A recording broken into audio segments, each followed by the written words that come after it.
GST పేరుతో ప్రజల నుంచి బీజేపీ ప్రభుత్వం లూటీ చేసిందన్నారు సిపిఐ జాతీయ కార్యదర్శి నారాయణ. 9 సంవత్సరాల పాటు కార్పొరేటర్లకు దోచిపెట్టారన్నారు. ఇప్పుడు జీఎస్టీ మార్పులు చేశారన్నారు. జీఎస్టీ స్వరూపం మార్చాలన్నారు. రానున్న రోజుల్లో జీఎస్టీ వల్ల ప్రజలు ఇబ్బంది పడతారన్నారు సిపిఐ జాతీయ కార్యదర్శి నారాయణ. నిన్ననే జీఎస్టీ సడలింపు చేశారు. మేము మొట్టమొదటి చెప్తున్నాం, జీఎస్టీ ప్రజానీకాన్ని లూటీ చేస్తూ ఉంది. 9 ఏళ్లుగా దాదాపు 400 లక్షల కోట్ల రూపాయలు జీఎస్టీ ద్వారా వసూలు చేసింది.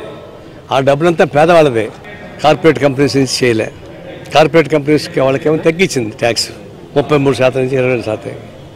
ఇక్కడేమో 5% నుంచి 18%, 25% పెంచింది. ఆ విధంగా 9 ఏళ్ల పాటు దోపిడీ చేసేటువంటి పద్ధతిని చూసి అవన్నీ వాళ్ళ రాష్ట్రానికి రీఎంబర్స్ చేయమని చెప్పేసి నేను కోరుతాను. రెండో, జీఎస్టీ దాని నిర్మాణం మార్పులు రావాలా. దానికి 30% ఆఫ్ ది రిప్రజెంటేటివ్స్ కేంద్ర వాళ్ళు నామినేట్ చేస్తారు. మిగతా 60% వివిధ రాష్ట్రాలు ఉంటారు. కేంద్ర ప్రభుత్వం నిర్ణయిస్తే దాన్ని 60% వ్యతిరేకించాలా, కుదరదు.